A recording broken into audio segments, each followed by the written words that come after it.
தமிழக மின்சார வாரியம் பொதுமக்களின் நன்மைக்காகவும் வசதிக்காகவும் பல்வேறு அதிரடி நடவடிக்கைகளை மேற்கொண்டு வருகிறது. நுகர்வோரின் வசதிக்காக அபராதங்களை தவிர்த்து மின் கட்டணத்தை எளிதாக செலுத்த ஃபெடரல் வங்கியுடன் இணைந்து புதிய ஆட்டோபே வசதியும் மின்சார வாரியத்தால் அறிமுகப்படுத்தப்பட உள்ளது.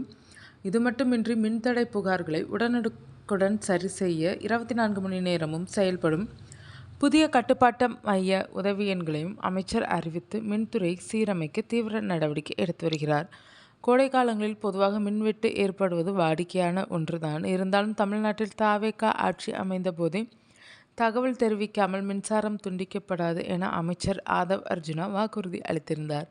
ஆனால் கடந்த சில நாட்களாகவே சென்னை, திருவள்ளூர், காஞ்சிபுரம் மற்றும் செங்கல்பட்டு உள்ளிட்ட பல்வேறு மாவட்டங்களில் இரவு நேரங்களில் திடீர் மின்வெட்டு ஏற்பட்டதால் ஆங்காங்கே பொதுமக்கள் போராட்டம் செய்ய ஆரம்பித்துவிட்டனர். இதையடுத்து மின்துறை அமைச்சர் நிர்மல்குமார் செய்தியாளர்களை சந்தித்து பேசினார். அப்போது மின்தடையை நிறுத்த பல்வேறு நடவடிக்கைகளை எடுத்து வருகிறோம். மின்சாரத்துறையில் எந்த இடத்திலெல்லாம் அதிகாரிகளால் தவறு நடந்துள்ளதோ அவர்கள் மீது கடுமையான நடவடிக்கை எடுக்கப்படும். ஒரு சில இடங்களில் ஒரு சில தனிநபர்களாலும் மின்தடை ஏற்படுவதாக தகவல் கிடைத்துள்ளது.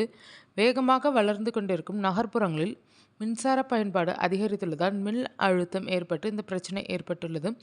இதனை சரி செய்ய சென்னையில் 7 பொறியாளர் குழு அமைக்கப்பட்டு மின்சார கம்பிகள் பழுதாகும் இடங்களை உடனே சென்று பார்க்க அறிவுறுத்தப்பட்டுள்ளது. தொடர்ந்து மின்தடை ஏற்படும் பகுதிகளில் புதிய துணை மின் நிலையங்கள் அமைக்கவும், நிலத்தடி மின்கம்பியை வலுப்படுத்தும் உயர்திறன் மின்மாற்றியை அமைக்கவும் முடிவு செய்யப்பட்டு தமிழக மக்களுக்கு தடையற்ற மற்றும் நம்பகமான மின்சார விநியோகத்தை வழங்க மின்வாரியம் பல்வேறு நடவடிக்கை மேற்கொண்டு வருகிறது என்று விளக்கமளித்தார். இப்படி கரண்ட் கட் பிரச்சனைகள் வெடித்து கிளம்பி கொண்டிருக்க மற்றொரு பக்கம் தவேக அரசு பல்வேறு அதிரடிகளையும் மின்துறையில் சத்தமில்லாமல் மேற்கொண்டு வருகிறது.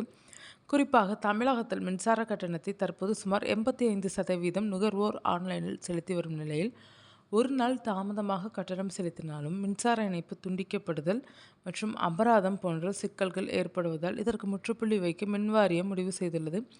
இதற்காக வீட்டு உபயோகம், வணிகம் மற்றும் பிற குறைந்த அழுத்த மின்சார நுகர்வோருக்காக தானியங்கி பற்று வசதியை செயல்படுத்தவும் திட்டமிட்டுள்ளது. தமிழ்நாடு மின்சார விநியோக நிறுவனம் ஃபெடரல் வங்கியுடன் இணைந்து தேசிய தானியங்கி தீர்வு மையம் தளம் மூலம் அறிமுகப்படுத்த உள்ள இந்த திட்டத்தில் நுகர்வோர் தங்களது வங்கி கணக்கு விவரங்கள் மற்றும் அடையாள அங்கீகாரத்தை சமர்ப்பித்து வெப்சைட்டில் பதிவு செய்து கொள்ளலாம். இந்த வசதி செயல்படுத்தப்பட்டவுடன் மதிப்பீட்டு தேதியிலிருந்து 10வது நாளில் இணைக்கப்பட்ட வங்கி கணக்கில் இருந்து நுகர்வு கட்டணங்கள் தானாகவே பற்று வைக்கப்பட்டு மின்னணு ரசீது வழங்கப்படும் என்று அதிகாரிகள் தெரிவித்துள்ளனர். அது மட்டுமல்லாமல் இந்த ஆட்டோபே வசதியை ரத்து செய்வதற்கான விருப்பமும் இணையதளத்தில் வழங்கப்பட்டுள்ளதுடன் வங்கி கணக்கில் போதிய நிதி இல்லாத பட்சத்தில் குறுஞ்செய்தி மற்றும் மின்னஞ்சல் மூலம் தகவல் தெரிவிக்கப்பட்டு மாற்று வழிகளில் கட்டணம் செலுத்த வாய்ப்பளிக்கப்படும் என்பதால் இந்த புதிய வசதி நுகர்வோரிடமிருந்து உறுதி செய்யப்பட்ட கட்டணங்கள் மூலம் மின் விநியோக நிறுவனத்தின் வருவாயை அதிகரிக்கும் என்று எதிர்பார்க்கப்படுகிறது.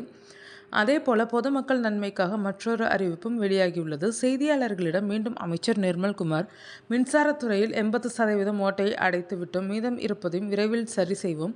பொதுமக்கள் 949879 9497 என்ற எண்ணை அழைப்பதன் மூலம் தமிழ்நாடு மின்சார வாரியத்தின் கட்டுப்பாட்டு மையத்தை தொடர்பு கொண்டு மின்சாரம் தொடர்பான அனைத்து புகார்களையும் அளிக்கலாம். இது 24 மணி நேரம் இயங்கும். இது தவிர கட்டணமில்லா இலவச எண்ணான 1912 ஆகிய எண்ணையும் 24 மணி நேரமும் பொதுமக்கள் தொடர்பு கொள்ளலாம் என்று அமைச்சர் தெரிவித்துள்ளார்.